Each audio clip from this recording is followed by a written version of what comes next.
Hey BioTeam. So this video is about bacteria cells and how they pass on and acquire their DNA. So here we've got a picture of a bacteria cell. And inside of it you can see that it has one long looping chromosome called a nucleoid that's floating freely in its cytoplasm. It's not bound up in any nuclear membrane. And if this bacteria wants to pass on its genes, it wants to divide itself and clone itself, it'll go through a process of cell division called binary fission, in which it first replicates its nucleoid and then divides into two daughter cells.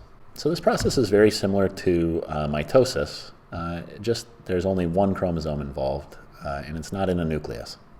However, what's interesting about bacteria is that they can gain DNA through something called horizontal gene transfer. That is, they can get DNA from their surroundings as opposed to getting it passed down from a parent cell. And so there's a couple examples of horizontal gene transfer.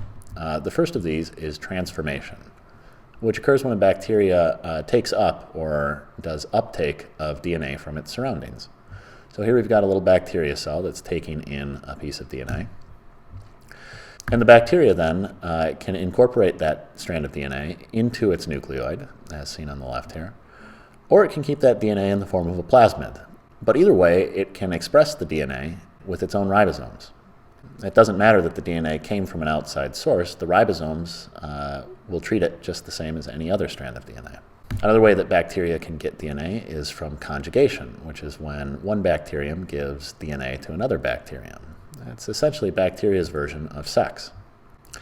And so you can see a diagram of that here. We've got two bacteria that have formed this bridge between each other. And through that tunnel, they can insert plasmids to each other. The last type of horizontal gene transfer is something called transduction, which occurs when a virus injects DNA into a bacterium. All right, so here we've got a picture of a virus perched on top of a bacteria cell. And this is how viruses operate. They don't have the ability to transcribe and translate their own DNA into proteins. So what they'll do is they will inject their DNA into host cells, and then the host cells will translate that DNA into more viral proteins, building more copies of the virus. And eventually the viruses multiply to the point where the cell explodes and the viruses go find other host cells to inject their new DNA into. So in order for transduction not to kill a bacteria cell, the DNA generally comes from a faulty virus. That is, there's something wrong with the viral DNA that's being injected into the bacteria that doesn't result in the bacteria filling itself up with viruses and then exploding. Instead, the bacteria is able to incorporate the viral DNA into its own. Now, the implications of horizontal gene transfer are both positive and negative. One of the potential downsides for us as humans, at least, is that horizontal gene transfer allows bacterial populations to evolve relatively quickly. If they have all of these different ways of gaining DNA through these horizontal transfers, they have the ability then to acquire and pass on new traits. And so some traits that bacterial populations might acquire would include things like resistance to antibiotics, which makes the treatment of certain diseases a lot more dangerous and difficult for doctors. But there's a positive side to this as well. Basically, we can transform bacteria with helpful genes and use them to build helpful proteins.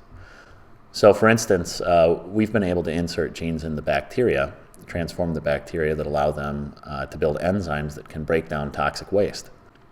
Or we've been able to insert human genes in the bacteria that allow the bacteria to build human proteins.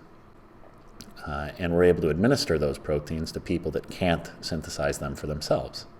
So for instance, we're able to take a human gene for human growth hormone, trick bacteria basically into uptaking it. We can transform the bacteria. They express that human gene by building a human protein, and then we can take that human protein back and administer it to the people that need it. So it's not all bad. There's a lot of opportunity to be had with increased understanding of these processes. But that's it. At this point, you guys have some practice problems. We'll see you next class.